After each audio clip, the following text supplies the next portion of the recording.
is Level With Me. This is my streaming show where I play games and talk about what I think is going on in the level design with them.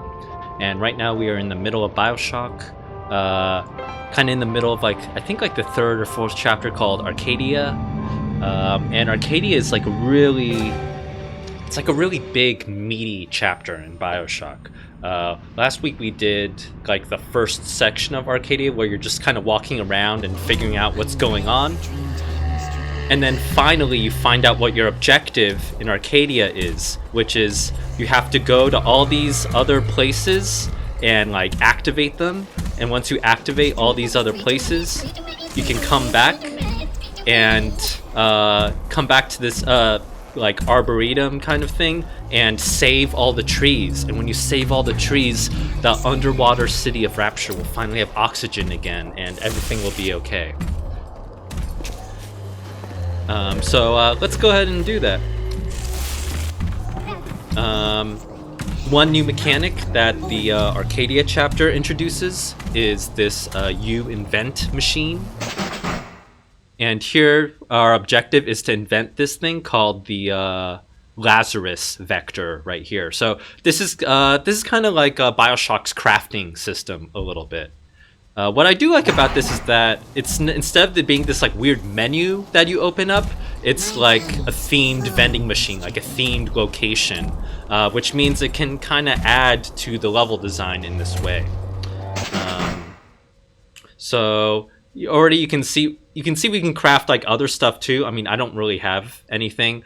I think a lot of games add crafting systems to make the environment more meaningful, so that when you're walking around and like looking in trash cans or random boxes and stuff, you find all this random junk. And when you find all that random junk, that can add up to something. So it's kind of partly there to like make it's busy work a little bit, to kind of give you more to do, I think. Well, let's go find all these different locations that are on this control console and complete this mission.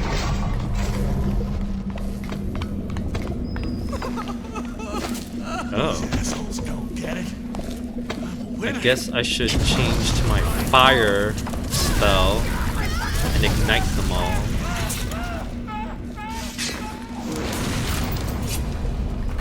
Did they all die? I guess they all died.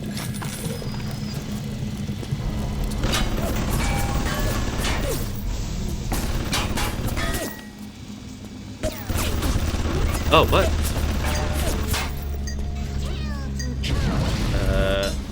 Hold on, sorry.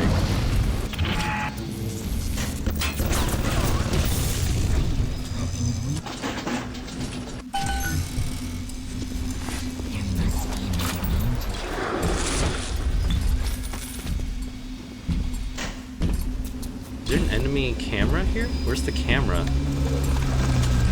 Oh, there's the camera. Oh, ow.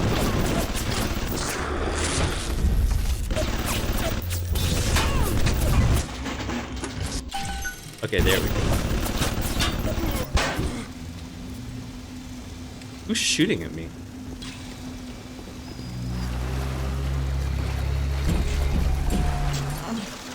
God, it's so confusing. So in this chapter, I've also been noticing a lot more sneaky camera placement. In the previous two chapters, they're kind of introducing you to this idea that there's a lot of security cameras everywhere, and if they see you, then they'll activate drones that come out and attack you and stuff. In the previous previously last week, I was getting caught by these security cameras all the time, because the level designer would always put them in these sneaky places where you can see this one's actually kind of obstructed by these pipes and stuff. And if you're just standing here, it's not really clear. You can see that green projection there. It's not really clear where the security camera is coming from. Was it like coming from here or something? So, you know, this is kind of the level designer amping up the stakes a little bit and creating little traps and being more sneaky, I guess. Oh. Oh god. I don't have enough money to bribe it. I'll just blow it up.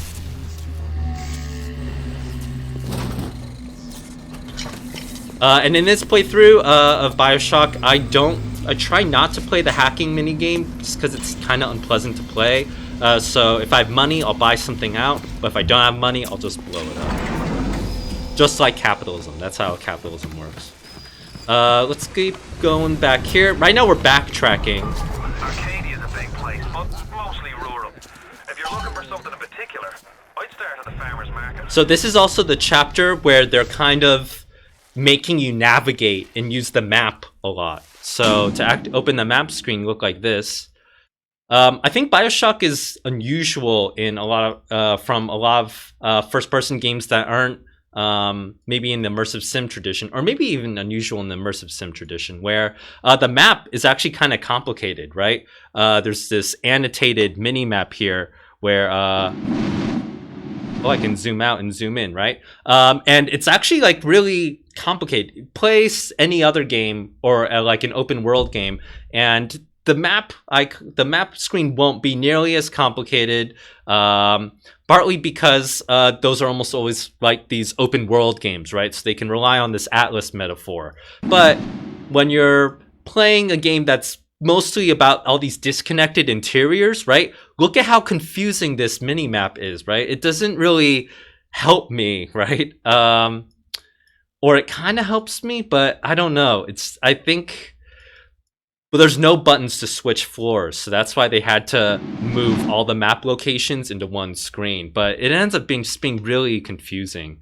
Compare this to a tradition of mini-maps like in, say, Doom, right? Where it was very common in Doom to open up the map in Doom and then just keep walking around while looking at where you're going on the map in Doom. So very kind of different approach to mapping. I think no one really does it like this anymore, where you have a separate map screen that's so complicated and overloaded with all this information. I think most people would just have like a radar screen in one corner of your game view or something. Or if you do a map screen, you know, you simplify it a lot, right? Like games like Witcher and all, they're really careful about how they balance the information you're seeing. This, I think, is just kind of too much, and now I'm kind of overwhelmed. But I think it does kind of successfully convey how complicated this space is and how it's going to be kind of hard to figure out where we're going. So right now it's telling us we have to go to the farmer's market. And you can see that golden arrow at the top of the screen. BioShock was kind of criticized for that a little bit. And I think in terms of level design... Oops, I missed him.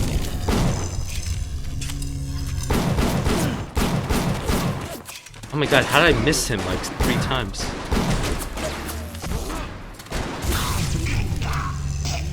There we go. In terms of like level design tradition, I think most people would say if your level needs a golden arrow at the top pointing where to go, the level might be too complicated, or the game mechanics or systems might be too complicated at that point.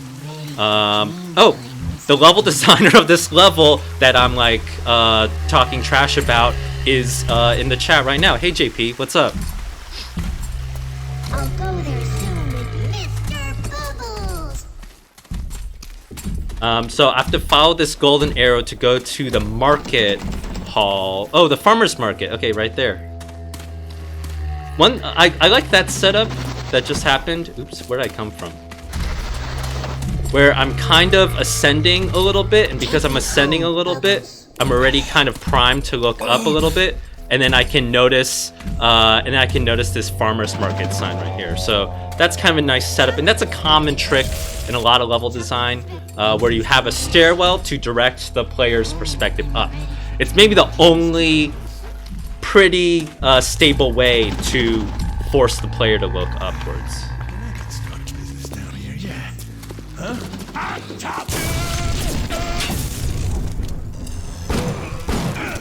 Oh, wow. Keep going. Oh, farmer's market. Right there. Goddamn fanatics!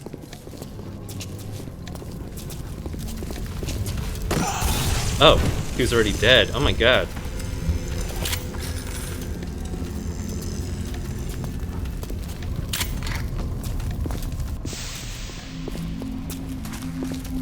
In the chat, JP's talking about how, yeah, the level layout did end up being really kind of confusing and complicated. So their crutch for this was to make each sign really distinctive. And then the nice benefit of that is that all the signs look really nice. And I agree with that. I like... It's actually pretty rare to have like big 3D modeled out signs to denote areas like this. Especially because you actually can't localize this, right? Like this word Arcadia Glens, that's modeled out, I believe. You can't change that out for Mandarin or French or German or whatever. So maybe that's one reason why you'd want to be careful about relying so much on signs. Especially like really nice modeled out handmade signs, because if you're making a big game for an international market, it's going to be hard to like internationalize it.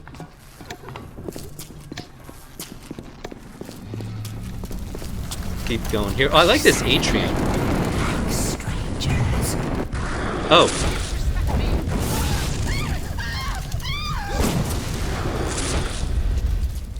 Oh god, I'm always running out of ammo.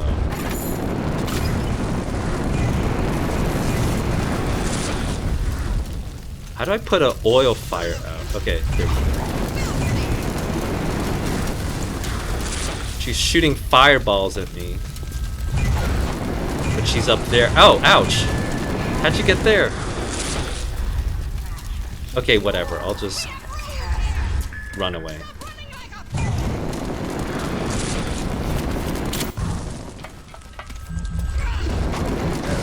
Oh, ow. Okay, she's not letting me run. Fine.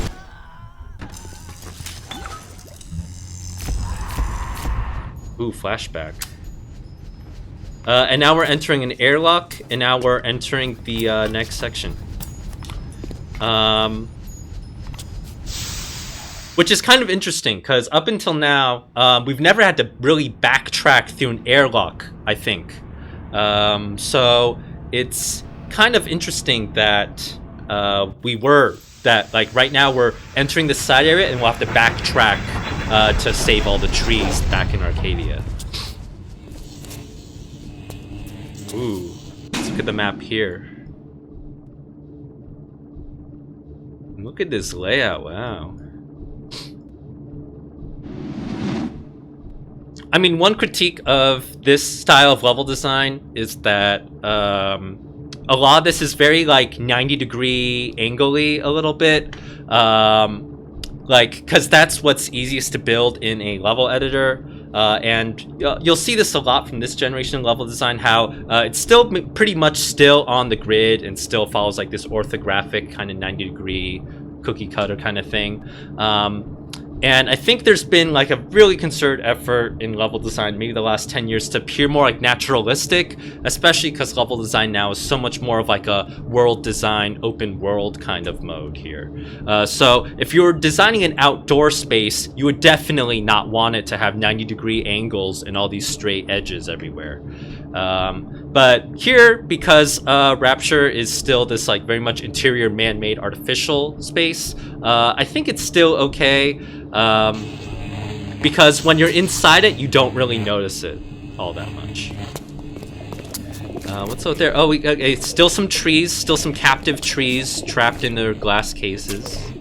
What's over here? If you're not familiar with these are like checkpoints a little bit. Every time you encounter these will revive you if you die. Oh, what's she do? She has honey. Oh, it's spilled honey. Julie, my dear, I am trying to run a business here. You want to spend time with my honeybees? Well, I'm gonna have to start charging you for the pleasure. If I come out one more time and find you lolling out there amongst my hives, I'm grabbing my shotgun. Oh, was she having sex with the bees? Yes. My days in beekeeping school are a blur. But I do seem to remember something. Oh, there's someone over there. Oh my god, what's that? Oh. Where'd he go? Oh, he ran away. Oh, there's a rocket launcher right there. Okay, I need to kill this guy.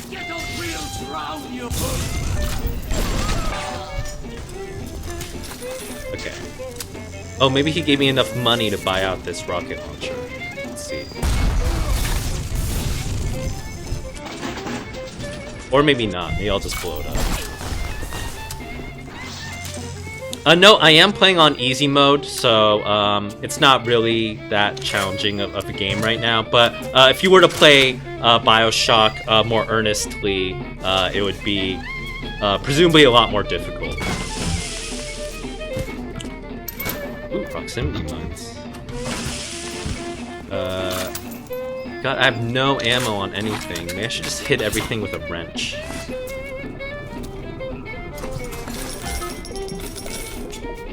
Oh, I found chlorophyll? Okay. Oh, I already have 6 chlorophyll. How did I get 6 chlorophyll? Oh well. What's this? Get more Eve with each... Oh, that seems like a good thing. There.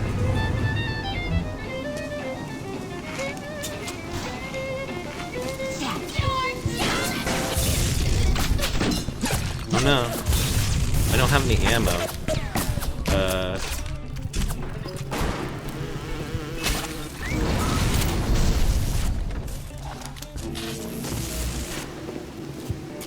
Oh, I'll just run into here, I guess. Ooh, this is like a big arena. I like how big this space is. Oh, ouch. What?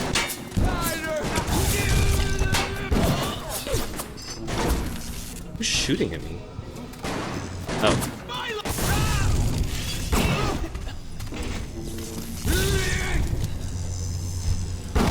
There we go. Hey there, fellas. You know that 9 out of 10 ladies prefer the athletic men? Why stay on the sideline? When the new sports use side of plasmids gets Oh, wow. Always wondered. Yeah, oh, okay, so JP's talking about how, we had tech to turn off door portals when they were closed, but it wasn't used here until afterwards. Oh, okay, so this main area used to be a lot more open, it seems. But I guess it would have felt a lot more like a market that way, huh? Oh, ouch. What's she doing?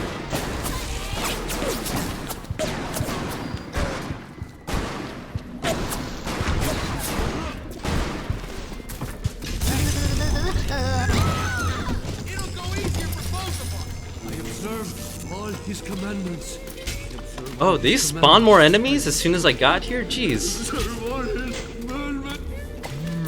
Just got here. What? Oh yeah, they're wearing football gear. Interesting. I will execute judgment upon thee. Oh my god, get back here.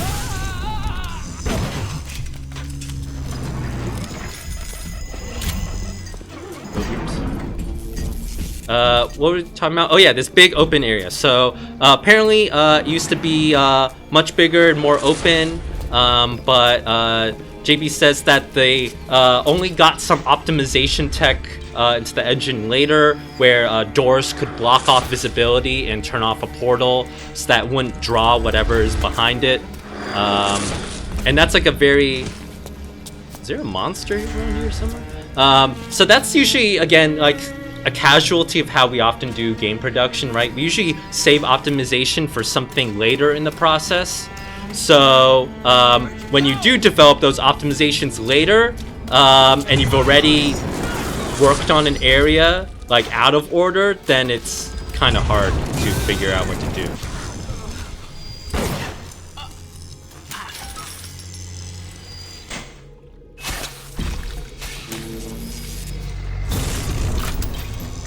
Oh god, I don't have any ammo. Okay, there. Is there any ammo anywhere? Jesus. Look at all these pumpkins. Oh, and there's some cheese. Is it moldy cheese? Ew. But yeah, I like this scene. I can get how it must have looked maybe before, where it was a lot more open, and then there's all these walls and doors that you have to add into it. Yeah, kind of a shame. Oh well. Is there something in here? Ooh, a machine gun.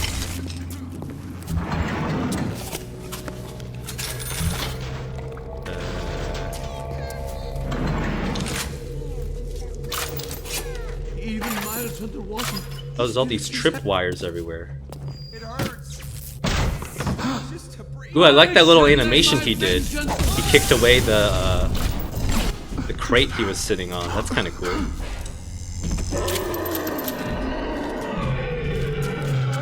Oh, there's some kind of sparkling thing. Oh, distilled water! Yay!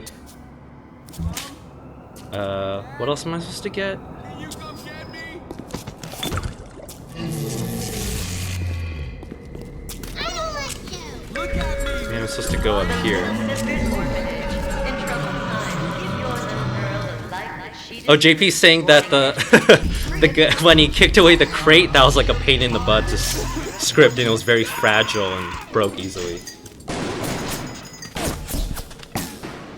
I think there's a security camera here.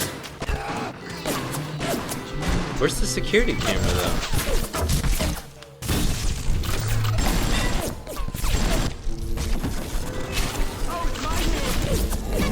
Oh, here's a bot shutdown machine. I have to pay $20? I'm a cheapskate, sorry. I'm just gonna sit here and wait it out.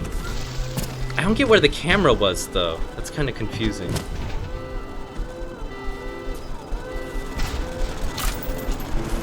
Oh no, it found me!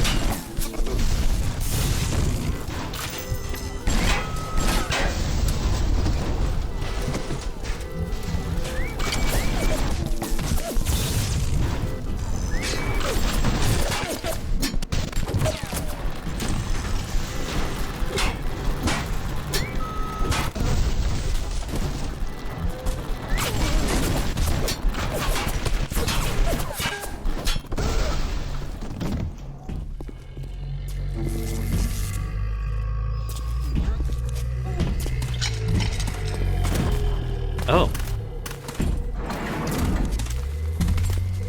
Huh?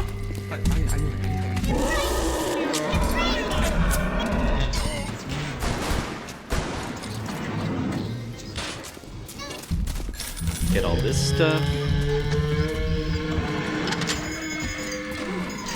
I don't get how the camera's seeing me. I guess it sees me through those curtains. Those curtains don't block visibility. I'll kill you.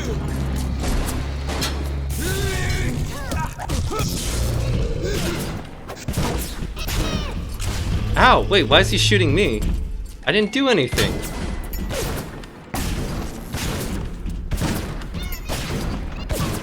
So this is like a problem with like a lot of systemic games, how if you don't like communicate what's happening all the time, then like the player can't see your beautiful system and like ecosystem and stuff in action. And it just seems like kind of arbitrary.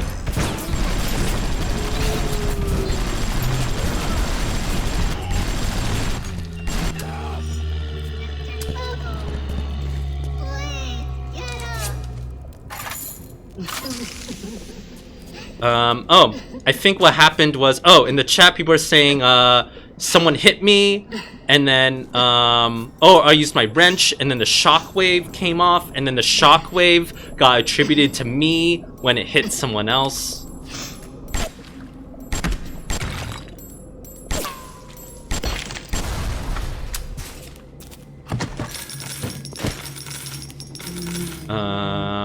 Okay, I'll rescue this one. No. No. No.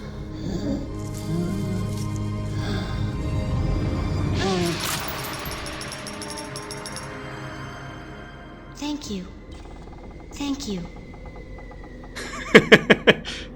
Oh, she's so eloquent.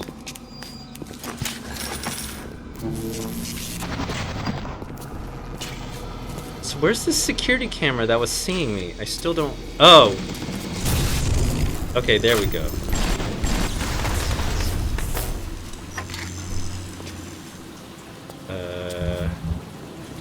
What else am I looking for? Oh, right, I need to follow this arrow to get more stuff.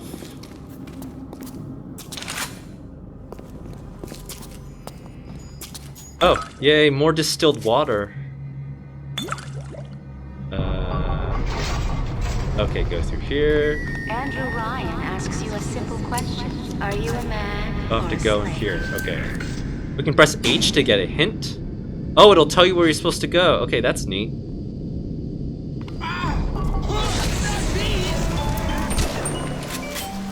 Oh, bees! Ah! Oh my god, I forgot about the bees. Wait, how do you run away from the bees? I forgot this game has bees in it.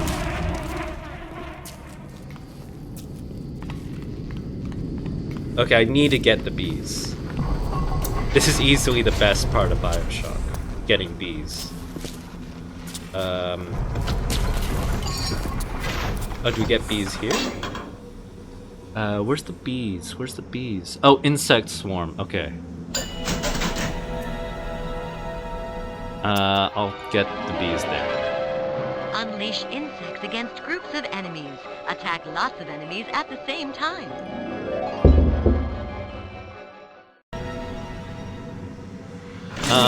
Oh, JP mentions that, so this was a totally scripted sequence where, oh my god, the bees are coming out! Where, can the bees path to me? Oh my god, the bees are pathing to me. Okay, I'll just stand over here. This was a totally scripted sequence with this splicer knocking over the beehive, and then the bees come and attack you after it kills that guy to like train you about how bees work. Okay, let's go.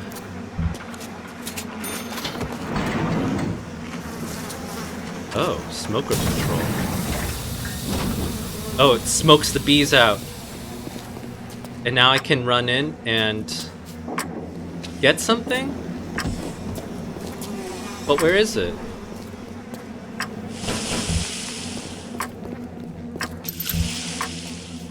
It's in here somewhere? Am I supposed to search the beehive? Uh-oh, the timer's going away.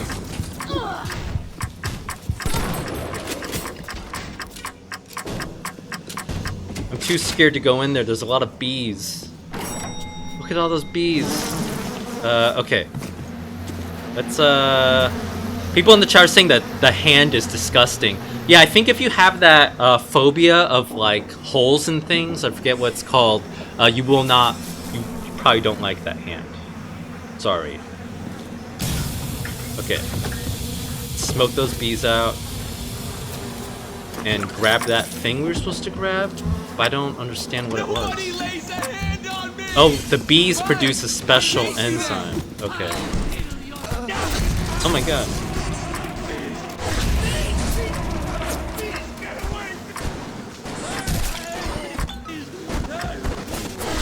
Why aren't these bees doing anything?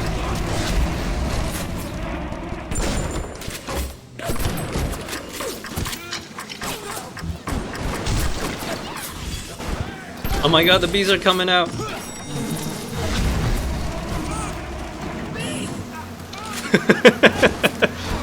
Ah, bees! Ah!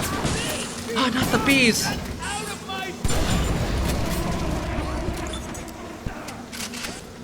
Ah, the ice mine. The ice mine is so cold. Okay. The arrow is blinking a lot. I guess it's not gonna tell me which beehive to search for, though. Why do they keep spawning after me? Jeez.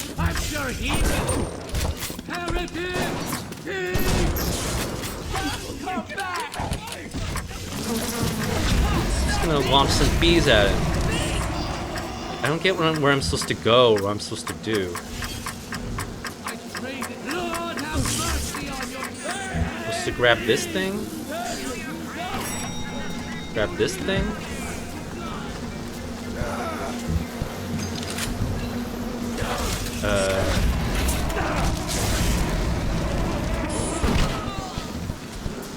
Yeah, I don't get where I'm supposed to go.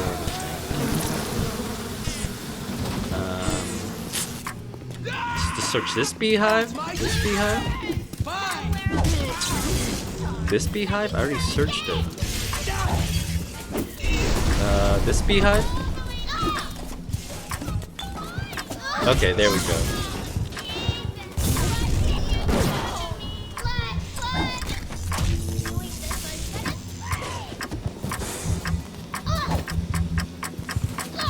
Uh-oh, the bees are coming back.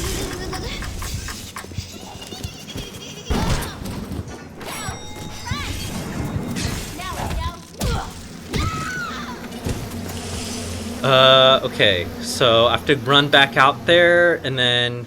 Yeah, I mean, I kind of like this set piece. This set piece is like this timer, right? You activate a timer, you have a limited amount of time to go out there and then try to find out where the bee juice is, and then, because I need the bee juice to complete this objective. But, and it's also nice because it's kind of this like push your luck kind of thing, and this is like a favorite game designer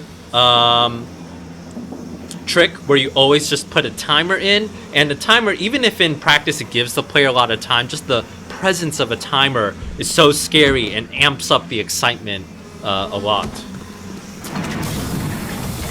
So I like how this set piece is structured. I just wouldn't spawn enemies, I think, every time I enter here.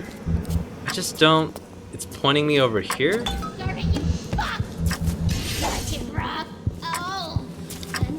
Yeah, I think part of the problem is I don't know whether I've searched the particular beehive or not.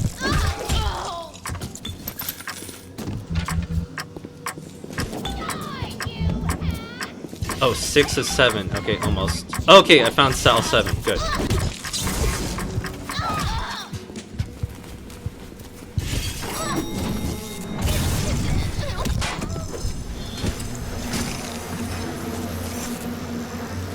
Okay, done with that stuff.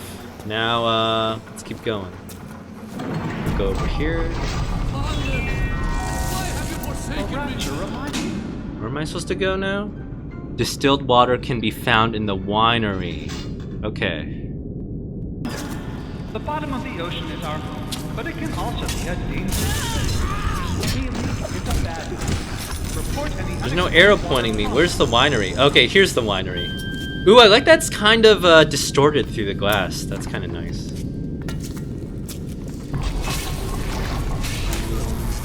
Why do they wear those masks?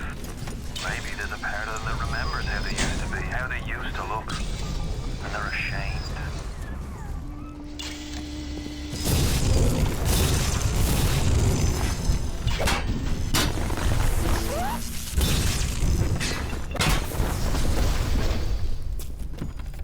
Ooh. Oh. Oh, distilled water, yes. I'll never take distilled water for granted ever again. But where the hell is it? Do I go over here? Do I go... So I like the structure of this area. I like how there's like stairs and stuff going up and down.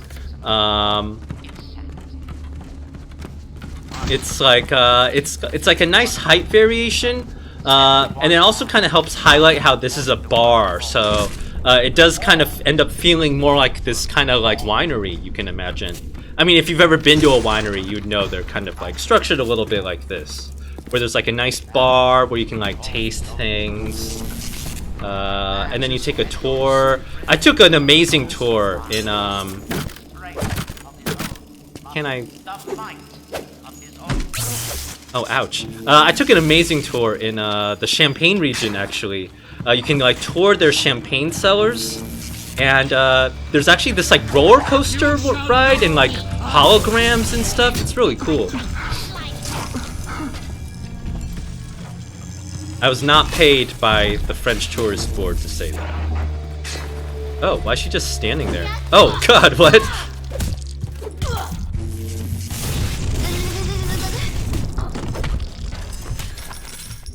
Oh, more distilled water.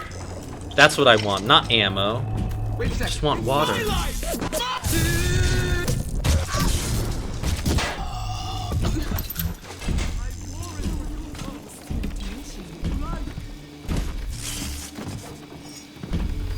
Oh, what's happening down there?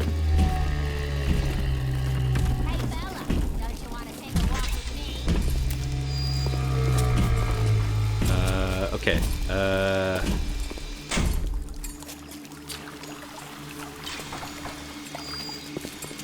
What am I doing? Oh, more distilled water. Okay. Just look for the sparkly things. Oh man, where am I? I'm lost, I think. Okay, there's some distilled water. This is like a secret place. There's so much like connectivity here. It almost feels like a multiplayer deathmatch map. Huh. Oh, look at all that water in there. Oh man. This is the mother load of water. It gives me a bonus. Oh, Lazarus Vector now inventable. Okay, cool. An extra wrench in case I lost one. Oh, look at this, JP. What is this, JP? What is this texture alignment? What is going on here? No, it's okay. I don't care. But oh my god! Ah, camera there. I'm gonna electrocute it and then run up to it and smash it. Or maybe just let it live. Maybe I don't need to smash it.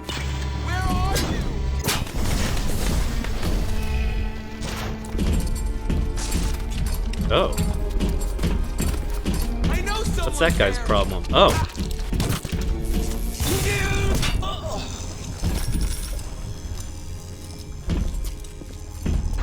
Oh, I should go invent the Lazarus Vector. Okay. Oh, and it's kind of nice that it's kind of pushing me to invent more stuff too. Ooh, those will be useful. And I do need ammo, I guess.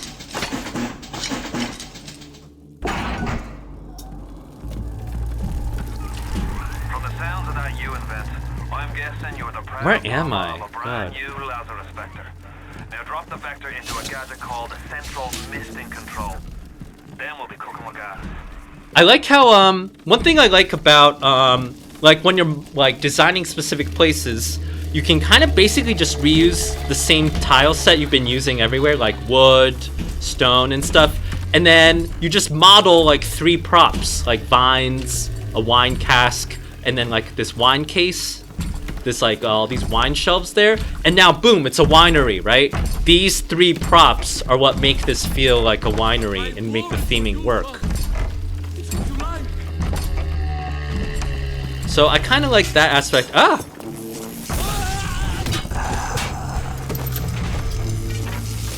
I kind of like how this looks like a lot of other areas we've been to, except the other areas did not have these fine little grape leaf trellises or something. I like this room too. I like the light coming through. Although it does feel... Oh, there's some distilled water I missed. Although the ceiling is a little bit boring, but I guess you can't use the domed ceiling, or the half cylindrical ceiling skylight thing, because it wouldn't fit here with the rest of the wood here. I send you boils. I thought there was going to be a big fight in this room. How weird. Huh. Maybe it's because I'm playing on easy, there's no big fight here.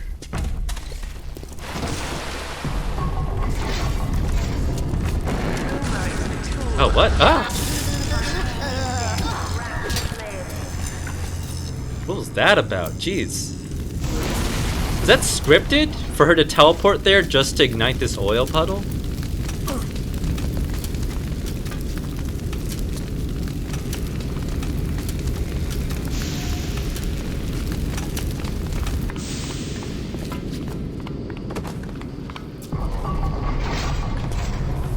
Okay, so now I just have to backtrack my way to the, Wait, do you see the golden arrow turns purple? It's like based on my nearby cube map. That's kind of cool. Okay, I have to make it back to that thing that room I was at the beginning of the stream. So I think that's over here? Oh god, no. Okay, that's not over there. It's back over here? I'm back in this Market Street area. And then I think I go over here, right? Jesus loves me, this I know. Oh.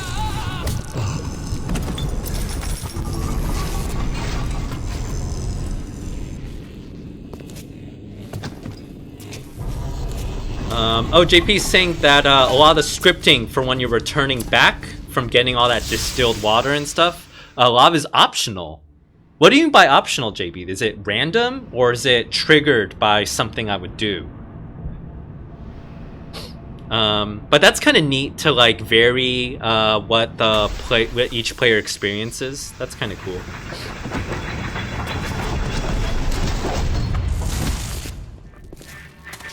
Don't fight the inevitable. Oh god.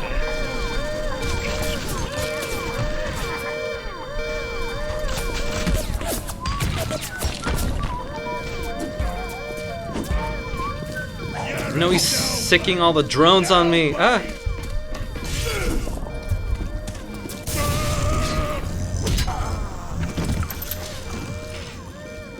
But the secret of basically, there's like the secret of a lot of first-person games though is that you can just kind of keep walking and running. Like you don't really, most of the time you don't actually have to fight anything. Most of the time it's faster to just walk away. I mean, a really good lesson, you know, for life in general, right? Walk away from every fight, but this is also what speedrunners expose about most AAA games, that, you know, the combat isn't, like, really strictly necessary, right? And this is also something that JP does with a lot of his mods, right? He does tourism mods, or like pacifist kind of mods that let you just kind of explore the area. If BioShock had one, I probably should have activated it. No, I think combat's so important to understanding BioShock, though. I probably wouldn't have turned it off. Okay, so now I'm back here. Notice the distinctive sign. That's how we know where we are. Let's go here. Oh, this is a very specular wood wall. Look at how specular that is. Very interesting. Okay, let's go through here. Is it going to be a big fight on my way back? Here? I guess not.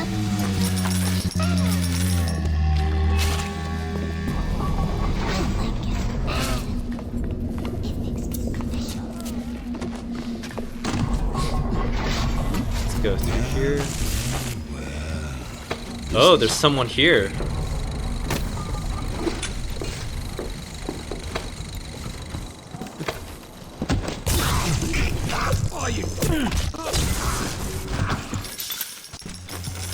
Oh, picking at her body, ew.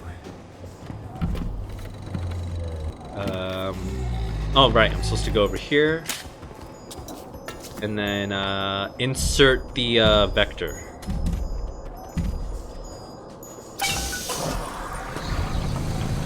And now that I've inserted the vector, it's going to save all the trees. Oh my god.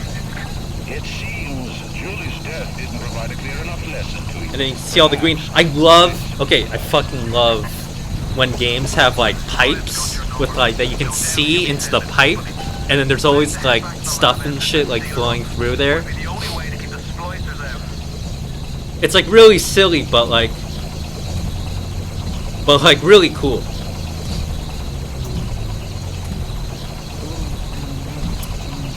Oh, JP's saying that the splicers do not automatically loot for bodies. That's not like a systemic thing. So I guess they had to spawn a corpse here via scripting, and then spawn this guy, and then have him lock into that animation state as if he was looting this body right here. Interesting. What are you waiting for, Boyle? Ryan's lads are on their way. Get the lab entrance sealed. I was not even listening. I have to get the lab entrance sealed? Why? Oh, so now's the big fight.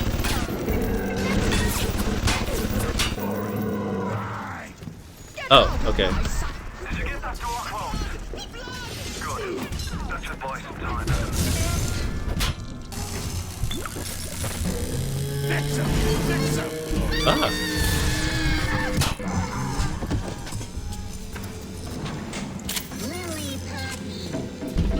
Now what do I do?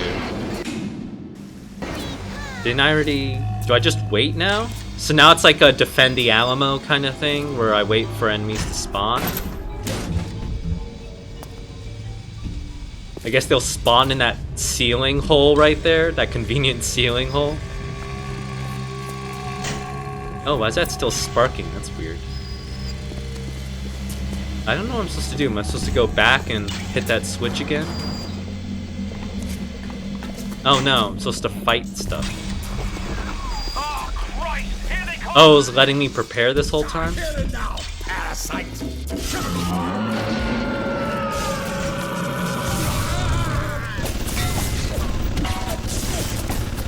Ow! Fucking machine!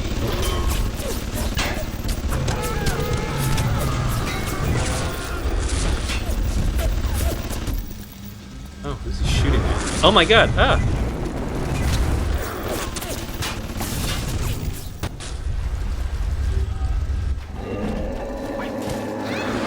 Oh.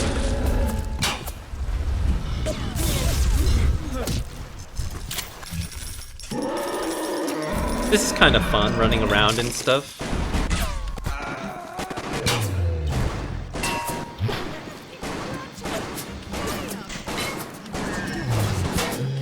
Oh, why isn't that... Is that guy helping me or no? Okay, fine. You're stealing, I know it! That won't work for long! Do I have to kill them all to progress? Huh.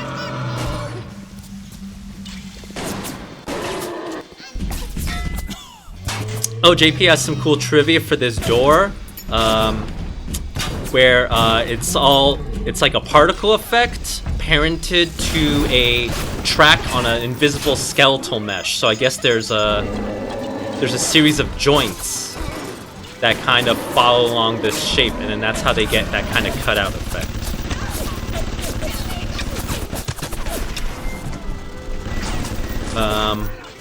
Well, I guess you forgot to kill that particle. Oh god.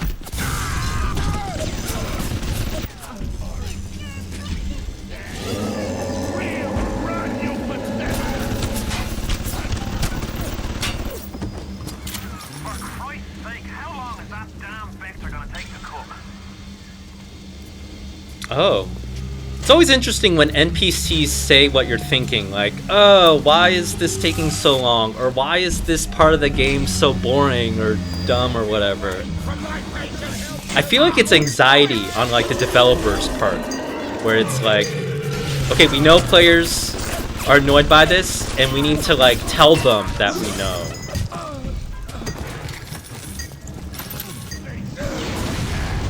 Oh, what's happening? Shooting.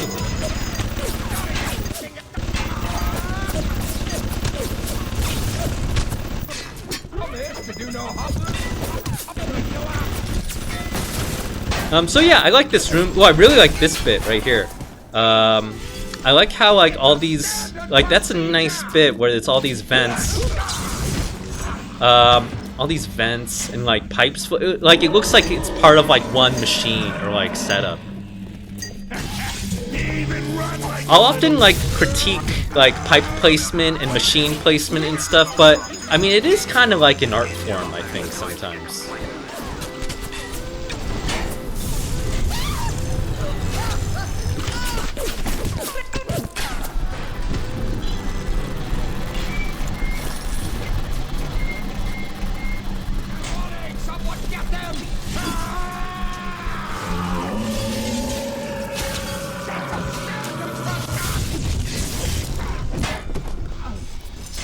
Attacking me? I have so much money now. Oh my god, they killed the turret! Monsters.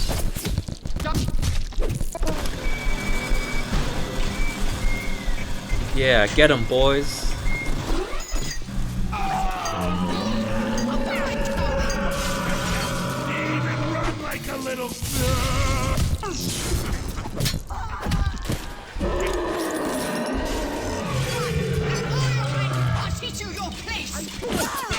So you might notice that when they attack me, I like unleash like a shock, and that's because I have a special power up that does that. And JP mentioned that they regarded it as kind of like overpowered a little bit, and it kind of is, right? When they attack you, suddenly now they're being shocked, so now you notice them really clearly, and when they're shocked, that kind of like pauses them a little bit. So it is pretty powerful, I would agree.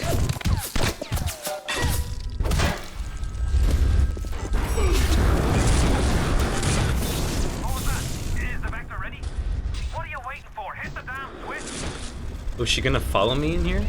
Maybe not.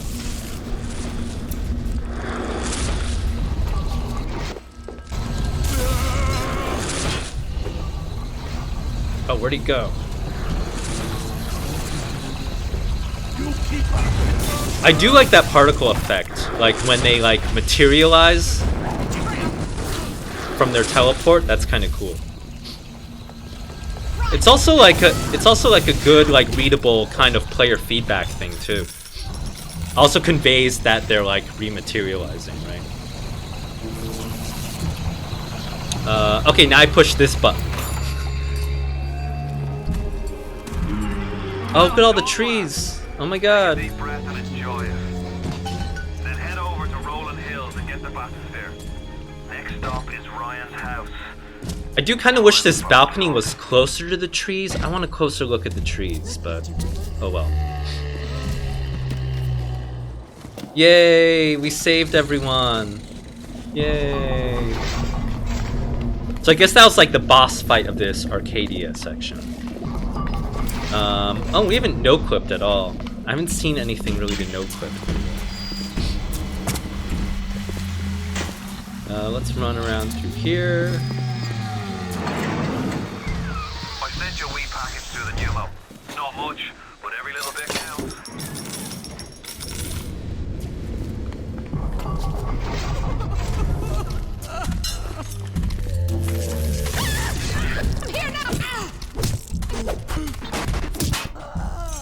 That's kind of smart. I feel like it was scripted to have her walk over here with her back turned to me, so that I feel really smart when I like sneak up on her and stuff. Even though it was basically rigged for me to sneak up on her. I'm ready for dream time, Mr. B. And then I guess this is the next section. We have to go on to the Rapture Metro.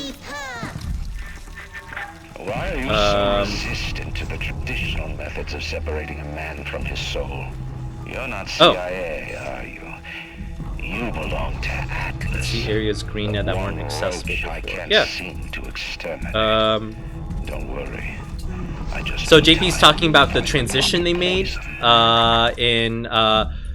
so you saw all the trees were dead and there was like green fog and it was really gross and stuff.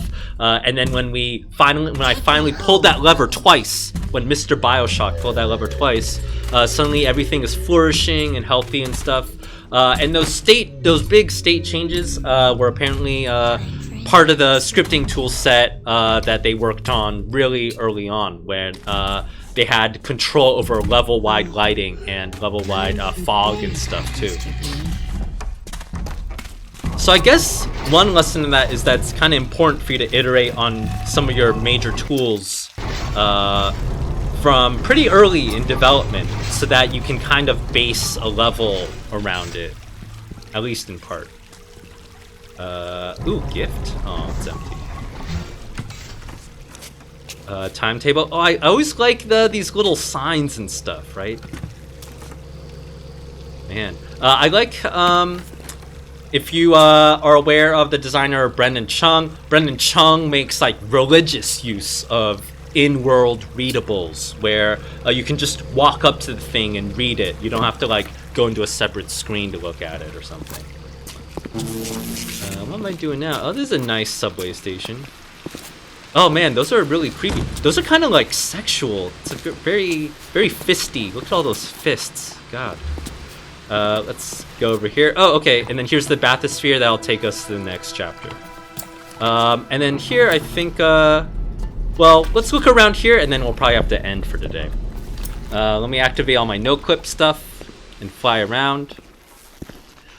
So I like how... Ooh, notice that these chains are actually stuck in the ceiling. So, actually, this is a pretty good point about level design and construction. I think early on, some people kind of get, when they're like building their levels, they kind of get fussy with how things will actually fit together and whether the player will notice whether stuff is broken or not. But the truth is that like you can cut a lot of corners and like have a lot of intersecting geometry, and it doesn't really like matter that much, right? Like for example, these chains right here, right? They needed the chains to be here at this height, and it didn't matter if the chains would be jutting out of this pillar right here, because the player is never gonna fly up here to see it, except I did because I'm a weirdo, but most people would not do that. So you know, you see this trick in a lot of different games. Like one famous example is Bethesda in the Skyrim games. They to make like a bookshelf, or to make a lower bookshelf, they only have one bookshelf prop that's like 4 shelves high, and then to make a shorter bookshelf, you just sink that bookshelf into the ground, and now it's a shorter bookshelf. So I think that kind of trick with like intersecting geometry and like hiding where stuff juts out is a really important like staple of the level designer's toolkit. Although, I mean, if these chains weren't here, I probably would not have noticed, because I probably would have assumed that this station timetable thing was attached to this pillar right here.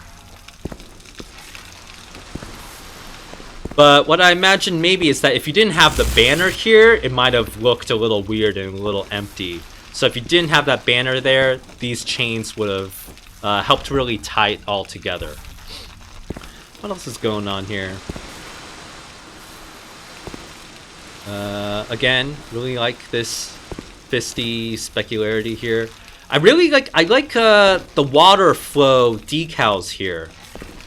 Here you can see the edge of the decal right here, or maybe it's just a quad or a plane in front of it, or maybe it's some special projector that they worked out. I don't know, but I like how they always have water flowing down like that. It's pretty nice.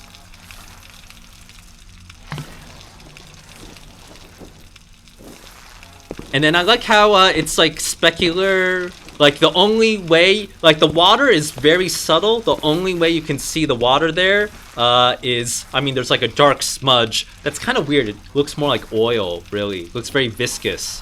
But really, you can also get the sense of when the specularity shines on that thing, that's when it really reads like water.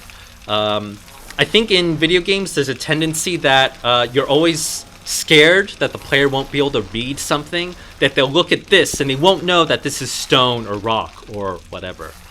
So there's a tendency to make everything super obvious, hyper realistic, make everything an exaggerated version of itself. So there's always like a strong temptation to like make this water blue, because then the player will definitely know it's blue water, right? Because water is blue in like a cartoony, symbolic, iconic sense. But it's also nice when you let FX work kind of be more subtle, and the player won't be like, oh man, okay, there's water here, and because there's water here, that means I can do this and this and this. But it's nice when you kind of leave it more on the subtle kind of things, right? And you just let all these kind of layers of things accumulate over each other.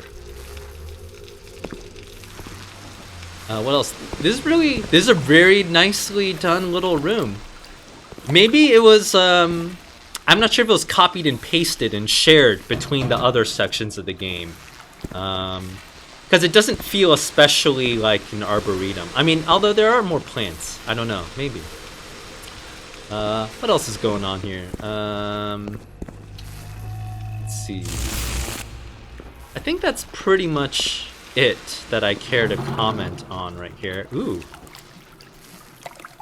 Nice water reflections going on. Very expensive, right? You have to draw the level twice in order to get that kind of effect. But you can see that they can do all this because this room is now blocked off from the rest of the level. You can actually see that when we're in here, it's not drawing anything past this door. So when they block off that door behind you, you actually... Oh, why can I see it? Oh, because there's a little crack there that the player normally can't fly up to. You can see they're not rendering the rest of the level. They block off visibility, shut off that viz portal, and now that means they can just splash as much detail in this room as they want, which is nice, I guess. I really like this particle effect too. This is a really nice part. It's like a sphere kind of particle. It's it doesn't look like, I think a lesser effects artist, someone like me, honestly, probably would have just done a single particle system with particles enlarging from that central state. But this doesn't look like that. This looks like they actually modeled out a 3D strip, like a donut, a flat donut around this, and then they're scrolling the UVs. So in that way you get like a much nicer kind of water flowing thing. You can also kind of vary all these different layers and different scroll speeds. You wouldn't have as much control if it was just a particle system. So that's kind of nice. I like how this worked out. And it works, it interacts really well with the water. I think for a game from 2003, I think this holds up pretty well, I think. And okay, I think we'll stop here. It's been about an hour. Next week we'll get in here, and I think the next chapter is Fort Frolic. And I think the main designer on that was Jordan Thomas, I believe. Famous designer who's also worked on stuff like Thief 3. He was the lead level designer on a game, the Shalebridge Cradle section of Thief 3, commonly regarded as the best part of Thief 3, which I would agree with. So I think that'll be the next chapter. Should be another great level. And before I sign off, thanks to JP for coming in and providing really great trivia and context for all the shit I'm saying on the stream. Anyway, thanks, and check out JP's stream too. WOD Wednesdays, that's tomorrow. JP plays a random Doom level or Doom mod or something, and provides his own level commentary for that. So please check out JP too, and I'm sure there's other level designer streamers too. Let's all just get together and form a really cool community. Anyway, thanks for tuning in, and see you next week. Bye.